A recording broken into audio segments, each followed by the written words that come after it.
The slap echoed through the marble foyer like a gunshot. How dare you!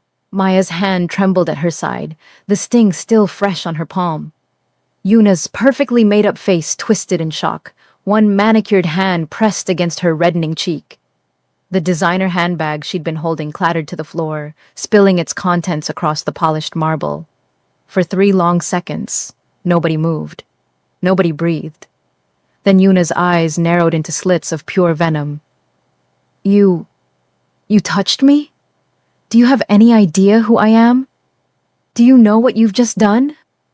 Maya's chest heaved, her dark skin flushed with adrenaline and rage. I know exactly what I've done, and I'd do it again.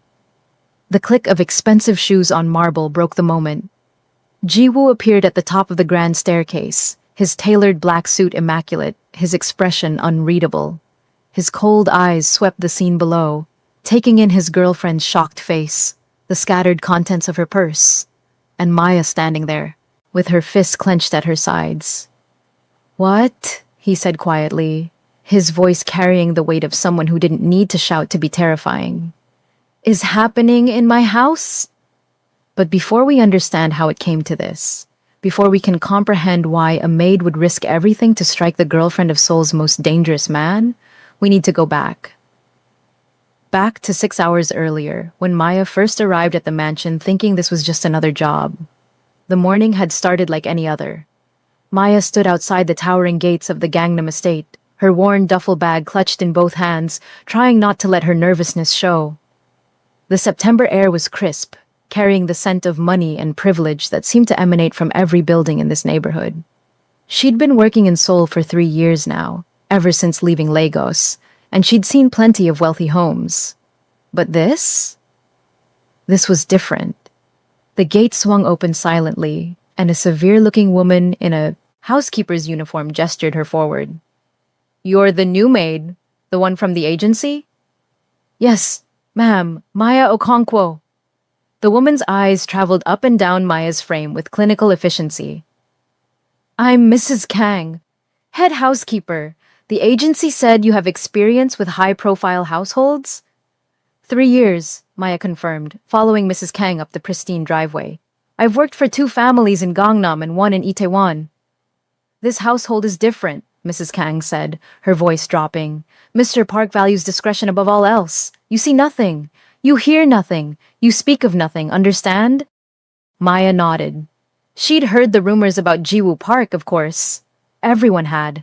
The young man who'd taken over his father's business empire at 25 and turned it into something darker, more powerful.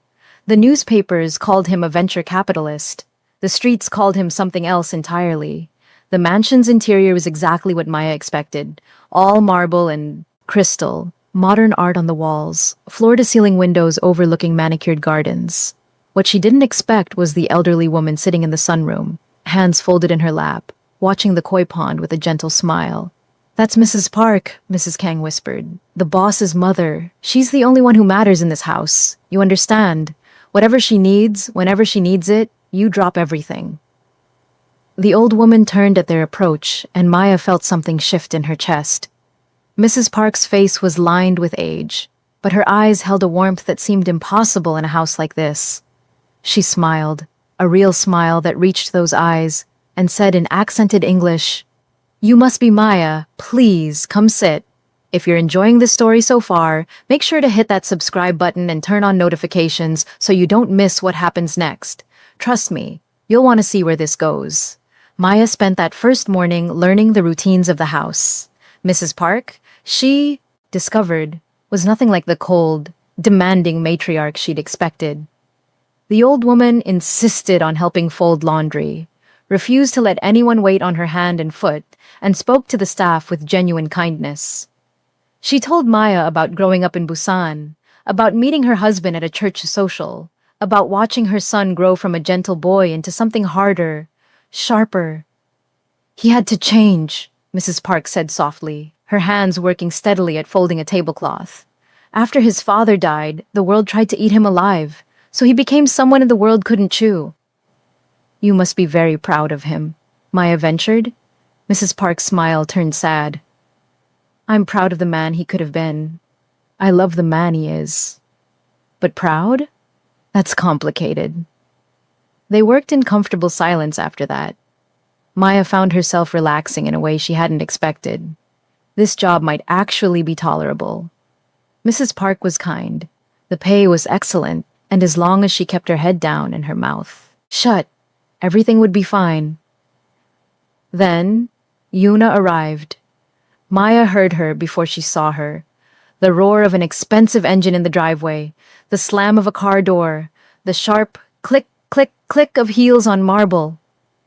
She looked up from the dining table she'd been polishing just as the front door burst open. Yuna swept in like a typhoon in Chanel. Everything about her screamed wealth and status. The perfectly styled hair, the designer outfit that probably cost more than Maya made in 6 months, the oversized sunglasses that stayed on even indoors. She was beautiful in that manufactured soul way, all smooth skin and precise features. "Where is he?" Yuna demanded, not looking at Maya, not looking at anything except her phone screen. "Where's Jiwoo?" "Mr. Park is in a meeting," Mrs. Kang materialized from somewhere, her voice professionally neutral. "He'll be back this evening." Yuna made a disgusted sound. "Of course he is. Always working, never any time for me."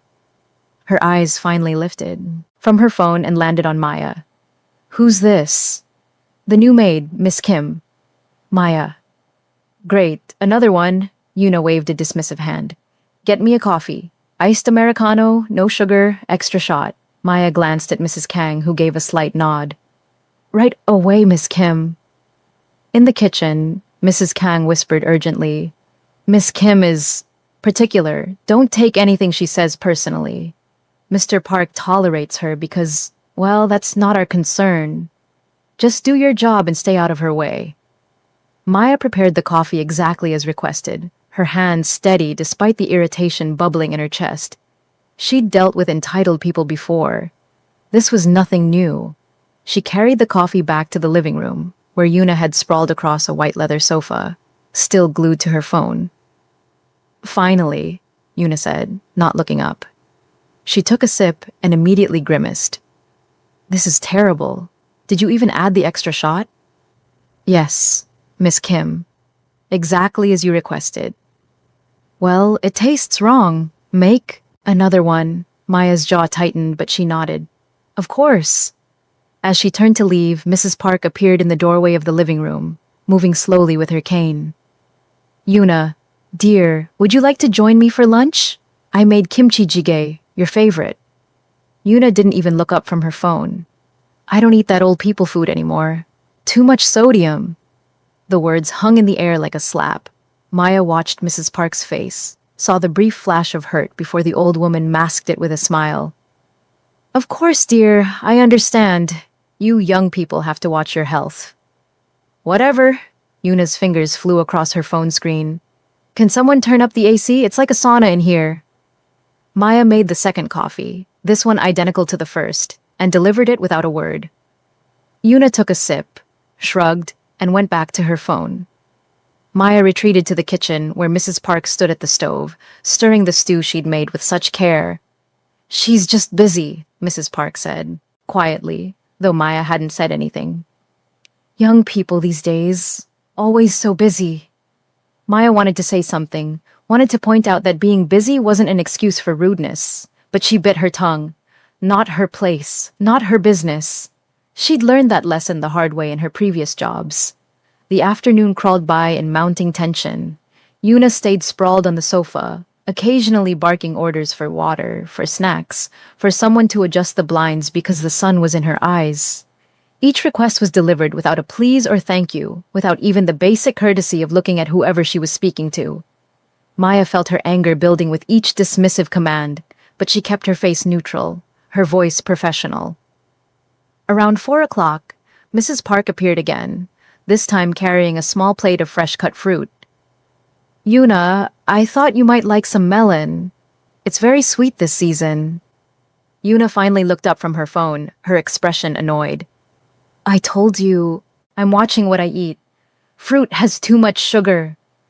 "Just a little piece? I picked the best one at the market this morning." "Are you deaf?" Yuna's voice rose, sharp and cutting. I said no. God, you're so pushy. This is why Jiwoo never wants to come home. Maya's hands froze on the glass she'd been washing.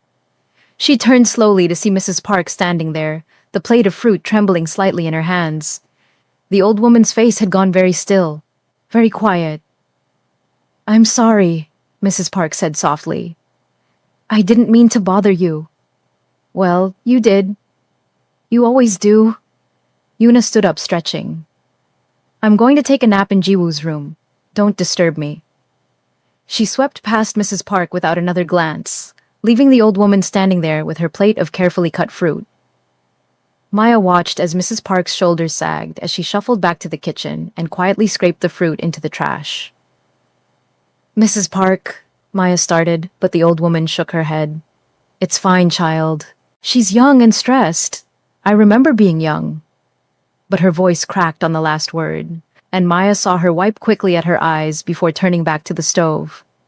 The anger that had been simmering in Maya's chest all afternoon crystallized into something harder, something dangerous. She'd been raised to respect her elders, to honor those who came before. Watching this kind, gentle woman being treated like an inconvenience in her own home made Maya's blood boil. But she kept quiet.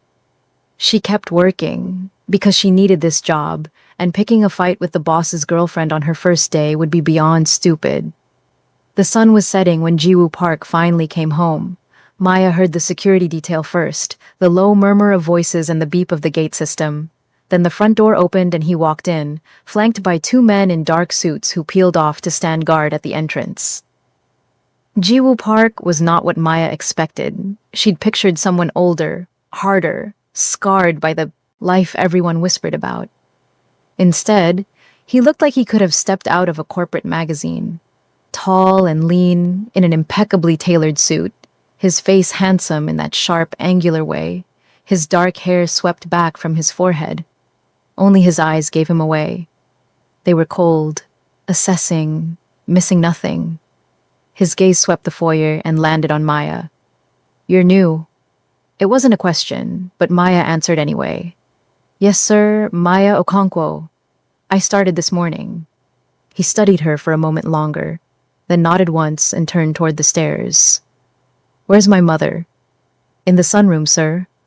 He changed direction without another word, his expensive shoes silent on the marble floor. Maya watched him go, then returned to her work. Whatever happened next was between Jiwoo and his mother, not her concern. Except it became her concern 20 minutes later when raised voices echoed from the second floor. Maya was in the hallway folding linens when Yuna's voice cut through the house, like a knife. I don't care what she wants, Jiwoo.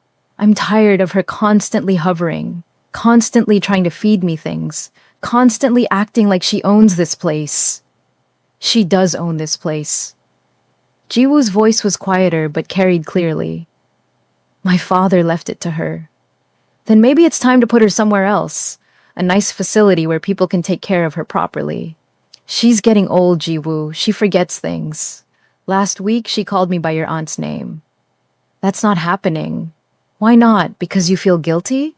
Because you think if you keep her here in this big house, it makes up for the fact that you're never around?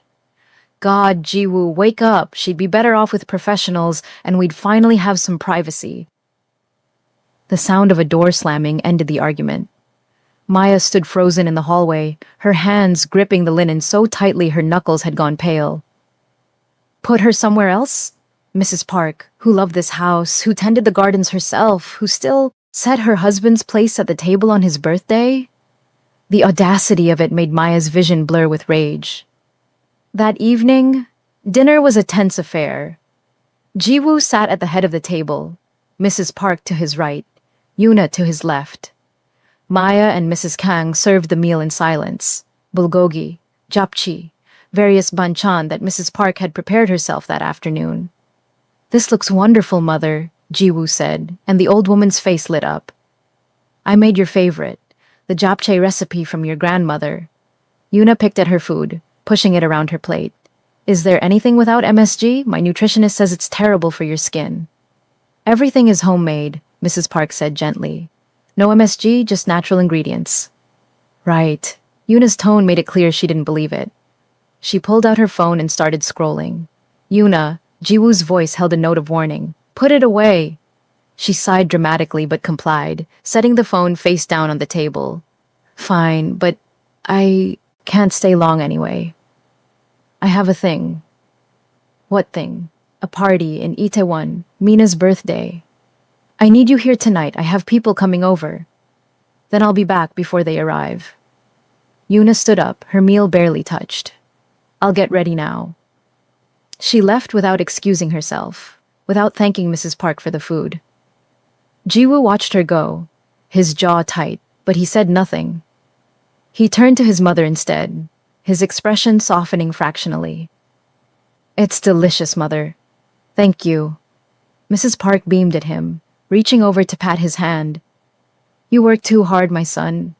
You need to eat more, rest more. I'm fine. You're not fine. You look tired. When was the last time you slept a full night? Mother, and this one you're with, Mrs. Park's voice dropped, became urgent. She's not right for you, Jiwoo. She doesn't see you. She doesn't see any of us. Jiwoo's face went carefully blank. That's not your concern.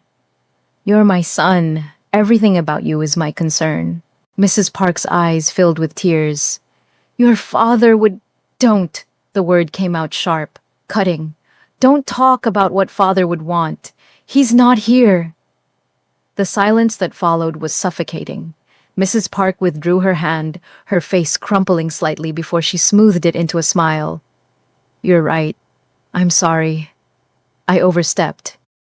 Maya, standing in the corner with a water pitcher, wanted to scream, wanted to grab Jiwoo by his expensive lapels and shake him. His mother was trying to protect him, trying to show him the truth, and he shut her down like she was a stranger on the street.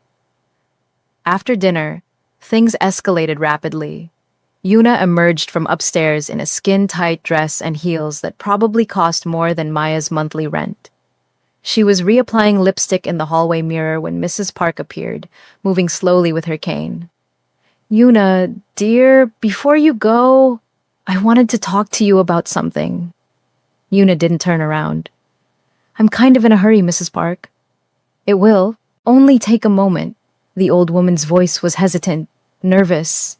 I wanted to say, I know I can be a bit much sometimes. If I've been overbearing, I apologize. I just want you and Jiwoo to be happy. Now Yuna did turn, one perfectly shaped eyebrow raised. Seriously? You're apologizing to me? I just thought... You thought what?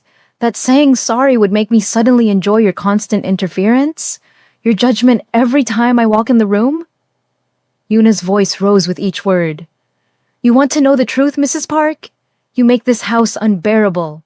Always hovering, always watching, always trying to poison Jiwoo against me with your traditional values and your martyr routine. Mrs. Park's face had gone white. I would never... Save it. Yuna grabbed her purse. I don't have time for this. Some of us have actual lives outside this mausoleum. She spun on her heel and nearly collided with Maya, who'd been frozen in the doorway. For a moment, their eyes met. Maya saw the flash of guilt in Yuna's expression, quickly buried under irritation. Move, Yuna snapped, pushing past her. Maya didn't move. She stood there watching Mrs. Park, watching the old woman's hands shake as she clutched her cane, watching the tears finally spill over and track down her weathered cheeks. Mrs. Park, Maya whispered, moving to her side. Don't listen to her. She's cruel and selfish and... She's right, though, Mrs. Park said softly. I do hover. I do judge. I just want my son to be with someone who loves him. Someone who sees how good he is underneath everything. Is that so wrong? Maya wanted to say no. It wasn't wrong at all. She wanted to say that Jiwoo should be grateful to have a mother who cared so deeply, but the words stuck in her throat because Mrs. Park was crying now. Really crying, her whole body shaking with it. Mrs. Kang appeared and gently guided Mrs. Park toward her room.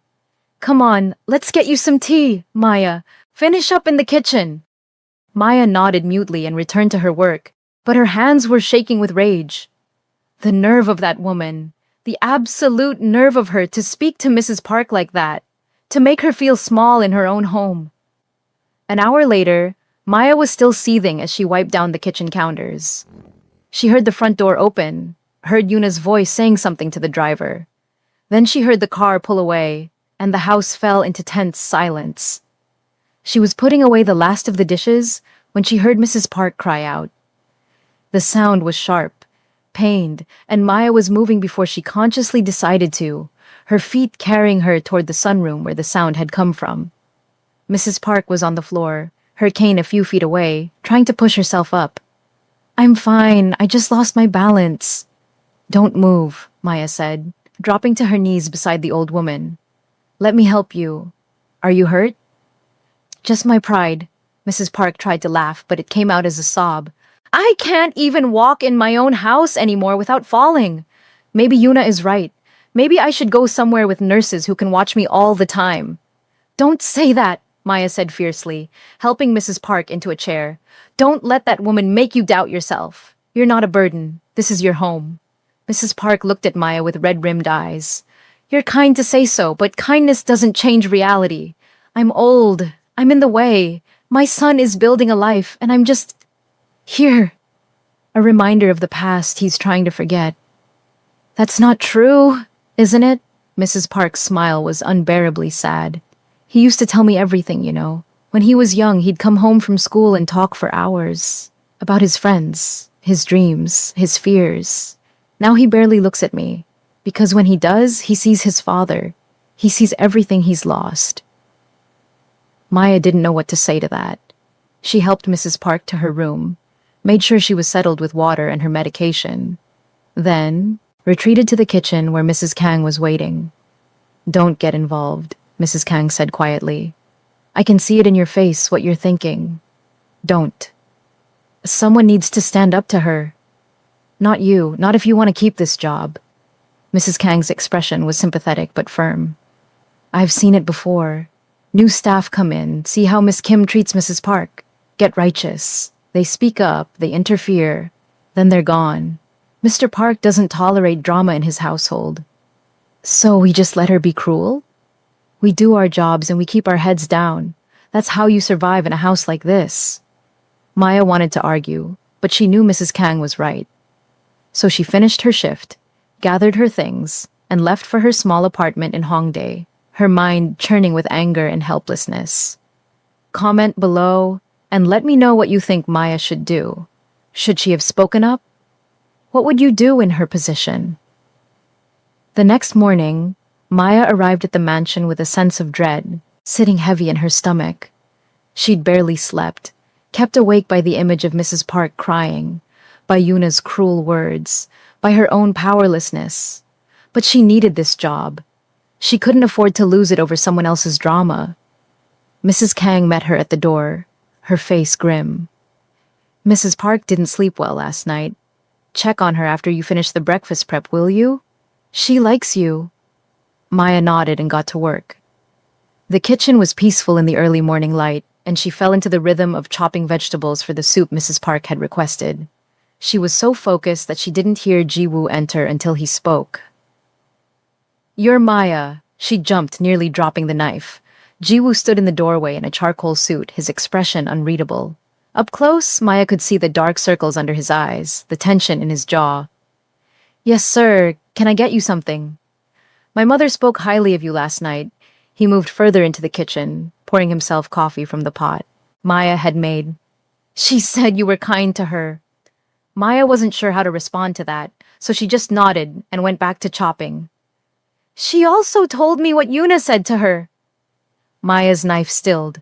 She looked up to find Ji-woo watching her with those cold, assessing eyes. "I see." He took a sip of coffee. "What do you think of my girlfriend?" The question was a trap. Maya knew it instantly.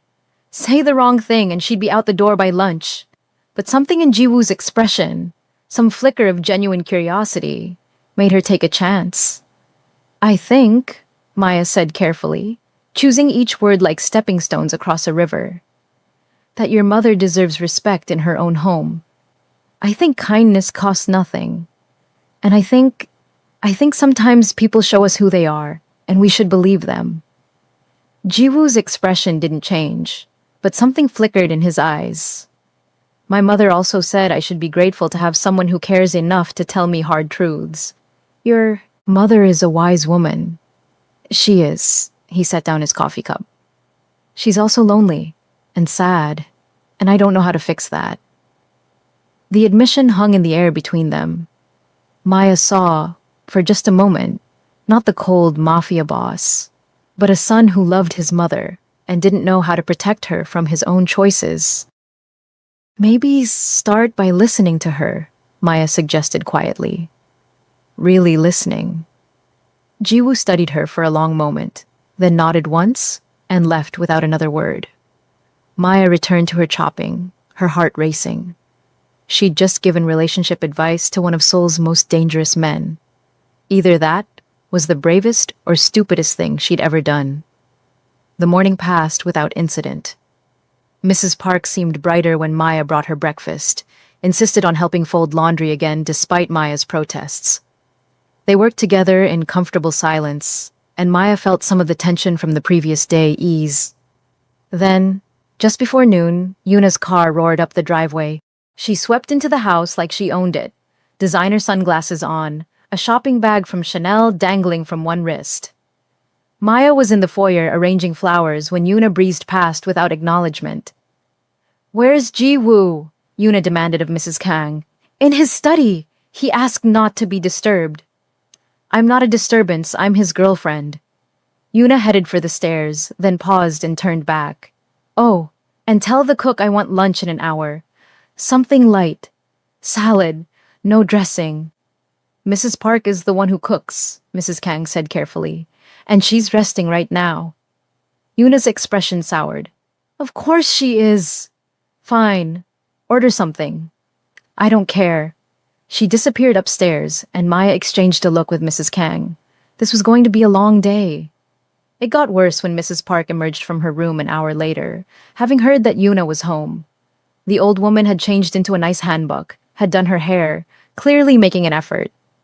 She'd also prepared a tray of cookies, traditional yagwa that she must have been up making before dawn. "I thought we could have tea," Mrs. Park said hopefully when she found Yuna in the living room. "I made your favorite cookies. Do you remember? You used to love these when you first started dating Jiwoo." Yuna looked up from her phone with barely concealed annoyance. "I told you, I don't eat sweets anymore." "Just one? I made them special." "Mrs. Park, seriously?" Yuna's voice had an edge to it. "I said no. How many times do I have to tell you things before you get it through your head?" Mrs. Park's hands trembled on the tray. "I just thought I was trying to be nice." "You were trying to guilt trip me, like you always do." Yuna stood up, tossing her phone onto the couch. "This is exactly what I'm talking about, Jiwoo." Her raised voice brought Jiwoo from his study. He appeared in the doorway, his expression thunderous. "What's going on?" "Your mother is harassing me again," Yuna said, gesturing, at Mrs. Park. "She won't take no for an answer. She keeps pushing food on me, keeps trying to have these little bonding moments I don't want. It's suffocating." Jiwoo's gaze moved to his mother, standing there with her tray of cookies, her face crumpling. "Mother, maybe Yuna's right. Maybe you should give her some space." The words landed like physical blows. Maya, standing in the hallway within earshot, saw Mrs. Park's face go white, saw the hope drain out of her eyes. Yes, of course, I'm sorry." Mrs. Park's voice was barely a whisper. She turned to leave, the tray still in her shaking hands. That's when Yuna made her fatal mistake. "Finally," she muttered, just loud enough for everyone to hear. "Maybe now we can have some peace. God knows she's been nothing but a burden since I started coming here. Old, clingy, pathetic." "What did you just say?" Maya's voice cut through the room like a blade. Everyone turned. Maya stood in the hallway doorway, her hands clenched, into fists at her sides. She'd heard enough. She'd seen enough. Something in her had snapped. "Excuse me?" Yuna's eyebrows shot up. "Did the help just interrupt me?" "I asked what you just said." Maya took a step forward. "About Mrs. Park." "Maya." Mrs. Kang appeared behind her, voice urgent. "Don't."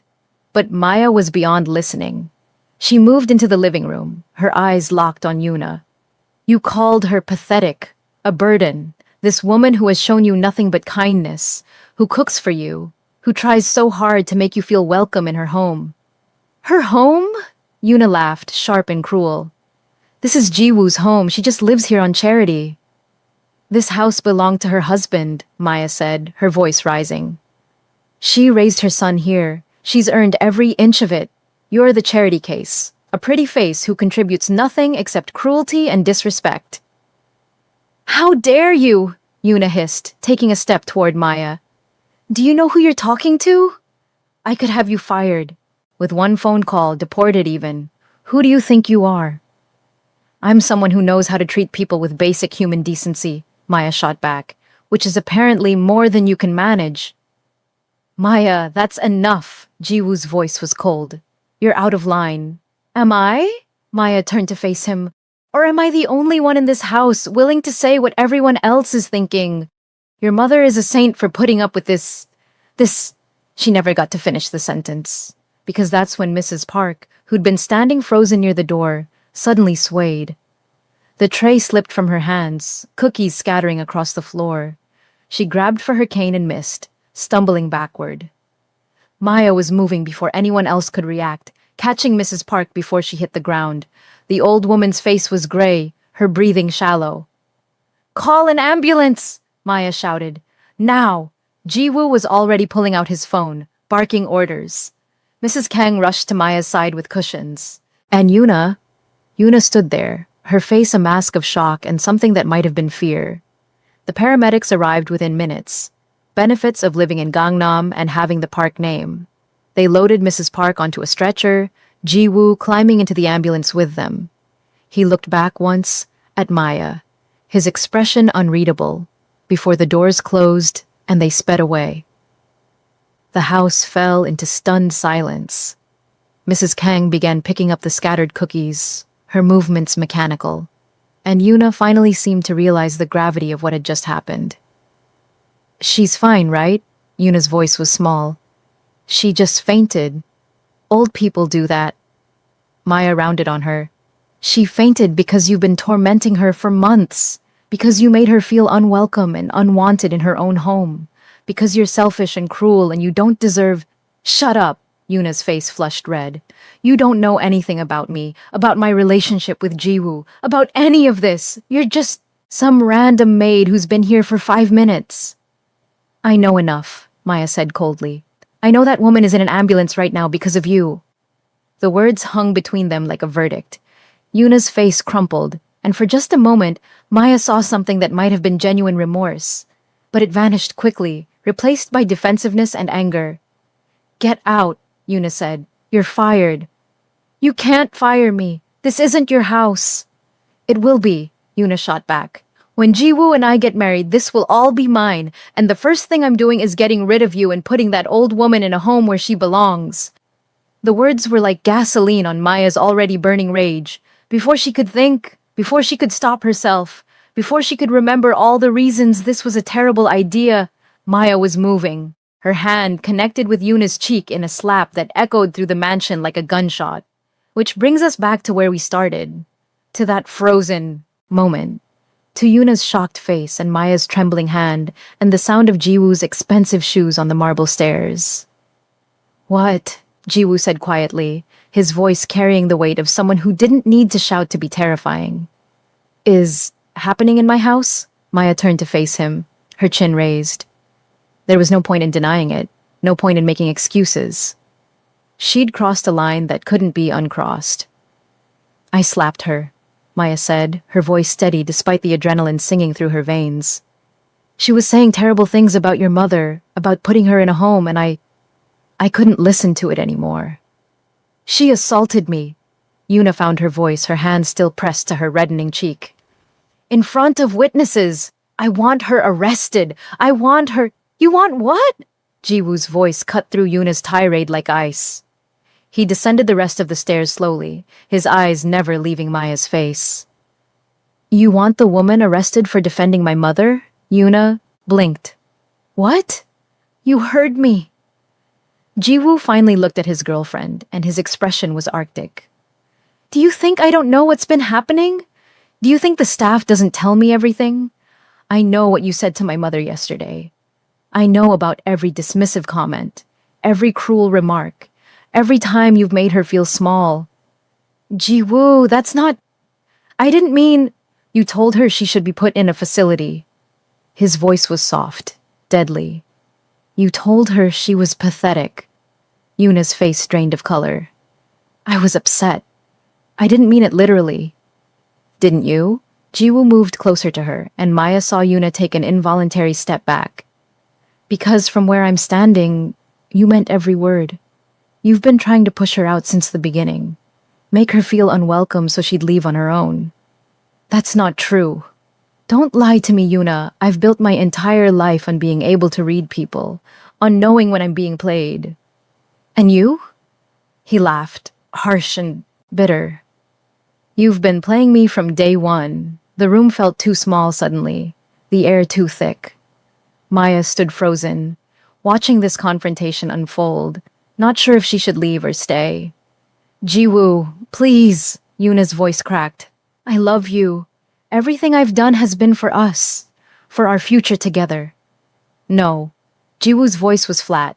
Everything you've done has been for yourself, for the lifestyle, the status, the money. You never loved me. You loved what I could give you. That's not fair. Life isn't fair. He pulled out his phone, sent a text. My driver will take you home. Pack your things. I don't want to see you here again. Yuna's face cycled through shock, anger, and finally desperate calculation. You're going to regret this. You're throwing away our relationship because some maid got in your head? Because I wasn't nice enough to your mother? I'm ending this because you showed me exactly who you are. Ji-woo's expression was carved from stone, and I choose to believe you. The driver appeared at the door. Yuna looked between Ji-woo and Maya, her eyes filling with tears that might or might not have been genuine. Fine, but don't come crying to me when you realize what you've lost. I won't, Ji-woo said simply. Yuna grabbed her designer bag and stalked out, her heels clicking furiously on the marble. The door slammed behind her, and then there was silence. Maya waited for Ji-woo to turn his anger on her, to fire her for overstepping, for hitting his girlfriend even if he'd just broken up with her. But instead, he just looked tired. My mother's fine, he said quietly. They're keeping her overnight for observation, but it was just stress and exhaustion. She'll be home tomorrow. I'm glad, Maya said. I'm sorry for... Don't. He held up a hand. Don't apologize for defending her. I should have done it myself months ago. I knew how Yuna treated her. I didn't want to see it. Didn't want to admit I'd chosen wrong. Then why didn't you end it sooner? Ji-woo was quiet for a long moment. When he spoke, his voice was raw. Because it was easier to have someone who didn't ask questions about my work.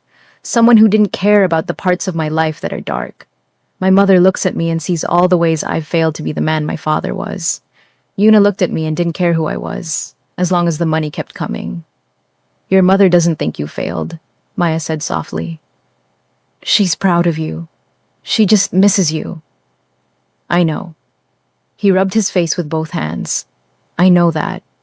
And yet I keep choosing everything else over her. The business, the reputation, even Yuna, because being the man my mother wants me to be feels impossible. So I stopped trying. The admission hung in the air between them. Maya saw in that moment not the cold mafia boss, but the boy Mrs. Park had described. The one who used to talk about his dreams before the world forced him to become something harder. It's not too late, Maya ventured. To try again. Ji-woo looked at her, really looked at her, for the first time. You're either very brave or very stupid, you know that? Slapping my girlfriend in my house. Ex-girlfriend, Maya corrected, then immediately wondered if she'd gone too far. But Ji-woo laughed, a real laugh that transformed his face. Ex-girlfriend, he agreed. Mrs. Kang was right about you. She said you had fire, said you reminded her of my mother when she was young. Your mother was a troublemaker? According to my father's stories, she once chased a man out of her village with a broom because he disrespected her mother. Jiwoo's smile was genuine now. Sounds familiar. Maya felt her own lips twitch. I didn't have a broom handy. Your hands seem to work fine, he sobered. I should fire you, for assaulting someone in my home. That's the sensible thing to do. Maya's heart sank. I understand, but I'm not going to. Jiwoo straightened, his business, persona sliding back into place. Because my mother needs someone around who actually gives a damn about her. Someone who'll call out the bullshit when they see it. Think you can handle that? Yes, sir, Maya said, relief flooding through her. Good. I'm going back to the hospital to sit with my mother. Hold down the fort here. And Maya? He paused at the door. Thank you for being braver than I was.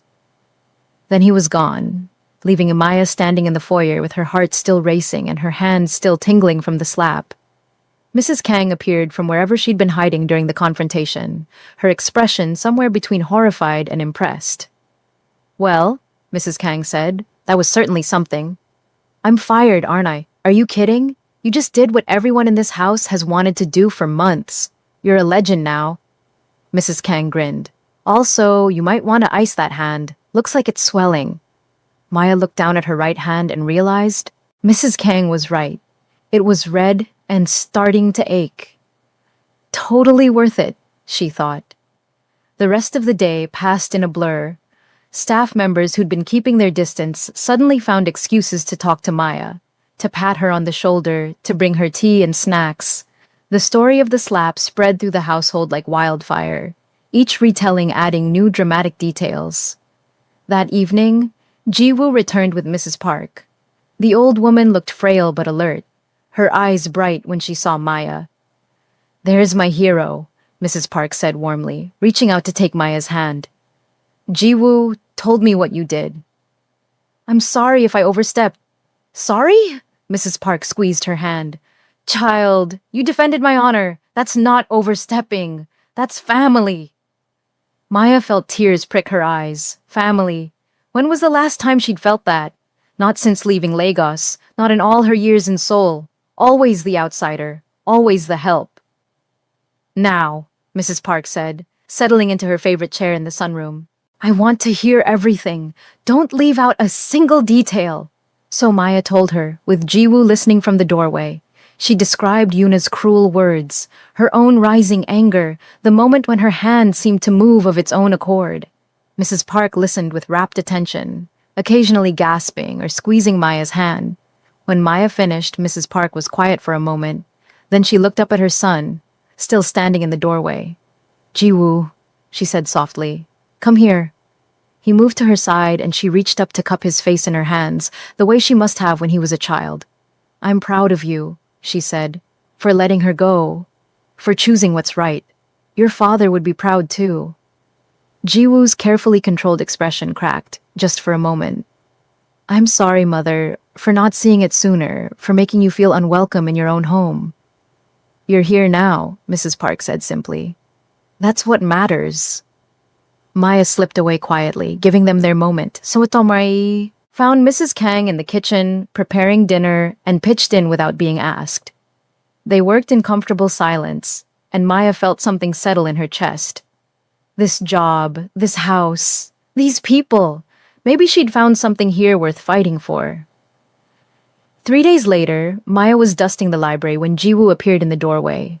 She'd barely seen him since the incident, though she'd heard he'd been spending more time at home, eating dinner with his mother, even helping her in the garden. Maya, do you have a moment? She set down the duster. Of course, sir. He moved into the room, hands in his pockets, looking almost uncomfortable. I wanted to thank you again, properly this time.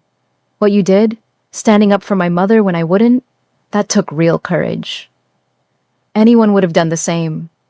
No, Jiwoo said firmly. They wouldn't have. Most people see someone like Yuna, someone with money and status and connections, and they back down. You didn't. You saw someone being cruel and you stopped it. That's rare. Maya didn't know what to say to that, so she just nodded. My mother wants to give you a raise, Jiwoo continued. I told her I'd already taken care of it. Your salary is being doubled, effective immediately. Sir, that's not necessary. It is. He smiled slightly. Besides, my mother's already planning how to spend your afternoons. She wants you to help her restart her garden club. Apparently, she used to host it here before my father died, and now she wants to bring it back. The image of Mrs. Park, surrounded by friends and flowers, made Maya smile. I'd like that. Good. Jiwoo moved toward the door, then paused. Oh, and Maya, if anyone else treats my mother with disrespect, you have my permission to slap them too. He was grinning when he said it, and Maya couldn't help but laugh. I'll try to use words first this time, sir. Probably wise. If you've made it this far, don't forget to hit that like button and subscribe for more stories. Drop a comment and let me know what part had you on the edge of your seat. And stick around because there's one more thing you need to hear. 2 weeks later, Maya was helping Mrs. Park arrange flowers in the sunroom when the doorbell rang. Mrs. Kang appeared moments later, her expression uncertain. Miss Kim is here, she said quietly. She says she needs to speak with Mrs. Park. The room went silent. Mrs. Park's hand stilled on the flower stems, and Maya felt her own muscles tense. Should I send her away? Mrs. Kang asked. Mrs. Park was quiet for a long moment, then shook her head. No, let her in. Are you sure? Maya asked. After everything? I'm sure. Mrs. Park set down the flowers and straightened her shoulders. Sometimes people need a chance to apologize. I should give her that chance. Yuna appeared in the doorway moments later, looking very different from the last time Maya had seen her. No designer clothes, no heavy makeup, just jeans and a simple blouse, her hair pulled back, her face bare and tired. Mrs. Park, Yuna said quietly, thank you for seeing me. Come in, dear. Sit down. Yuna moved into the room but stayed standing, her hands twisting together. I don't deserve your kindness. I was horrible to you, cruel and dismissive, and I'm so sorry. Mrs. Park studied her for a moment. Why are you here, Yuna? Because I need you to know that I regret it. All of it. Yuna's voice cracked. I was so focused on what I wanted, on securing my place in Jiwoo's life, that I forgot to be a decent human being. You were nothing but kind to me, and I threw it back in your face. Yes, Mrs. Park agreed calmly. You did. The blunt acknowledgement seemed to hit Yuna hard. She blinked rapidly, fighting tears. I know you probably hate me. I know Jiwoo won't take me back. I needed to say it. To tell you that you deserved better. That I was wrong. Mrs. Park was quiet for a long moment. Then she stood, moving slowly to where Yuna stood. I don't hate you, child. I'm disappointed in you. There's a difference. I don't know which is worse, Yuna whispered. Hate is easier, Mrs. Park said. Disappointment means I still see the potential for you to be better. And I do. I see a young woman who made mistakes but came here to own them. That takes strength. Yuna finally broke, tears streaming down her face. I'm so sorry. I'm so sorry. Mrs. Park pulled her into a gentle hug, and Maya felt her own throat tighten. This woman, after everything Yuna had done, still had room in her heart for forgiveness. That was grace Maya wasn't sure she could ever match. It's okay, Mrs. Park murmured. It's okay. When Yuna finally pulled back, wiping at her eyes, she looked at Maya. I owe you an apology, too. For the things I said, the way I treated you. You were right about everything. Maya nodded slowly. Apology accepted. I should go, Yuna said, stepping back. Thank you, again for seeing me, Mrs. Park. I won't bother you again. Yuna, Mrs. Park's voice stopped her at the door. Take care of yourself, and next time, try to remember that kindness costs nothing. Yuna nodded, unable to speak, and fled. After she left, Mrs. Park sank back into her chair with a heavy sigh. That was hard. You didn't have to forgive her, Maya said quietly. I didn't forgive her, Mrs. Park corrected gently. Not fully. That will take time. But I gave her a chance to apologize and to start making amends. That's all any of us can do. Give people chances and hope they take them. Maya helped Mrs. Park finish the flower arrangements, and they worked in peaceful silence. Through the window, she could see Jiwoo in the garden, actually pulling weeds alongside the gardener. He looked up, caught Maya's eye, and smiled. It was a small moment, insignificant in the grand scheme of things. But Maya felt it settle in her chest like a promise. This house, with its complicated history and its healing wounds, had become something more than just a job. It had become a home, and when Mrs. Park reached over to pat her hand, murmuring, "Thank you, my dear girl," Maya knew she'd made the right choice.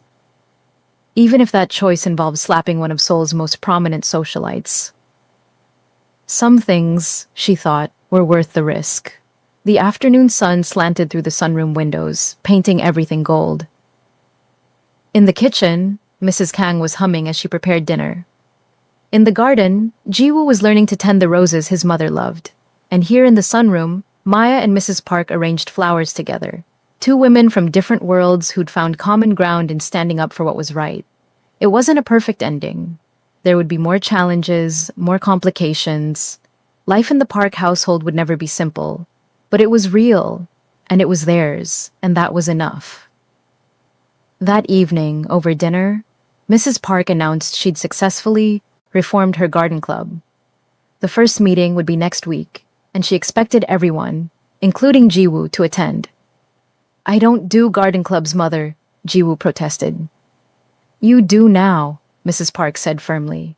"And you're bringing cookies. Maya's teaching me to make Nigerian chin-chin. We'll serve both cultures." Jiwoo looked at Maya, who shrugged innocently. "Your mother's very persuasive." "I'm learning that," he said dryly. But he was smiling, and when he caught his mother's eye across the table, Maya saw something pass between them. Understanding, reconciliation, love that had always been there but got lost for a while. "Fine," Jiwoo said. "Garden club it is, but I'm not wearing an apron." "We'll see about that," Mrs. Park said, and everyone laughed. Later, as Maya cleaned up the kitchen, Mrs. Kang appeared at her elbow. "You know, when you first started here, I thought you'd last maybe a week. You had too much fire, too much opinion. And now?" Mrs. Kang smiled. "Now I think this house needs more people like you. People who care enough to fight for what's right, even when it's hard, even when it costs them something." "It cost me a very sore hand," Maya joked, flexing her fingers. "Worth it though, wasn't it?" Maya thought about Mrs. Park's smile at dinner, about Jiwoo's laughter, about the way the house felt lighter now, as if a dark cloud had finally lifted. "Yeah," she said, "definitely worth it." That night, before heading home, Maya stopped by Mrs. Park's room to say goodnight. The old woman was in her favorite chair, looking through a photo album. "Maya, come see." Mrs. Park patted the seat beside her. "This was Jiwoo when he was little. See how he's smiling? That's the boy I remember, the one I'm starting to see again." Maya looked at the photo of a young Jiwoo, gap-toothed and grinning, holding up a muddy frog with pride. It was hard to reconcile that boy with the cold, controlled man who'd walked through the door 2 weeks ago. "You brought him back to me," Mrs. Park said softly. "With one brave, foolish slap, you reminded him what matters. You reminded both of us." "I just couldn't stand by and watch anymore," Maya admitted. "I know, that's what made it brave." Mrs. Park closed the album and took Maya's hand. "My grandmother used to say that sometimes the smallest people make the biggest waves. You're my wave, Maya. You came into this house and changed everything." Maya felt tears prick her eyes. "Thank you for giving me the chance." "Thank you for taking it." Mrs. Park squeezed her hand. "Now, go home and rest. Tomorrow we start planning the garden club, and I have big ideas." Maya laughed and headed for the door. She paused at the threshold and looked back. Mrs. Park had returned to her photo album, a soft smile on her face, no longer looking sad or lonely or small. She looked like what she was, the matriarch of the house, surrounded by love and respect. As Maya stepped out into the cool, Evening air. She thought about how quickly life could change. 2 weeks ago, she'd been just another maid in another wealthy household, keeping her head down and her opinions to herself. Now she was family, part of something bigger than herself. And all it took was one moment of courage, one refusal to look away from injustice, one slap that echoed through a mansion and changed everything. Maya smiled to herself as she walked to the bus stop. Her mother back in Lagos would probably have a heart attack when she told her this story. But she'd also be proud, because she'd raised Maya to stand up for what was right, to protect those who couldn't protect themselves, to be brave even when it was terrifying. The bus arrived and Maya climbed aboard, already thinking about tomorrow, about helping Mrs. Park with the garden club, about teaching her to make chin-chin, about whatever new adventure this strange, wonderful family would bring. Behind her, the Park mansion gleamed in the evening, light, no longer cold and imposing, but warm and welcoming. A home, finally, for all of them. And if anyone else came along trying to disrespect Mrs. Park, well, Maya's left hand was still perfectly functional. She grinned at the thought and settled back in her seat for the ride home, her heart full and her conscience clear. Some risks, she'd learned, were absolutely worth taking.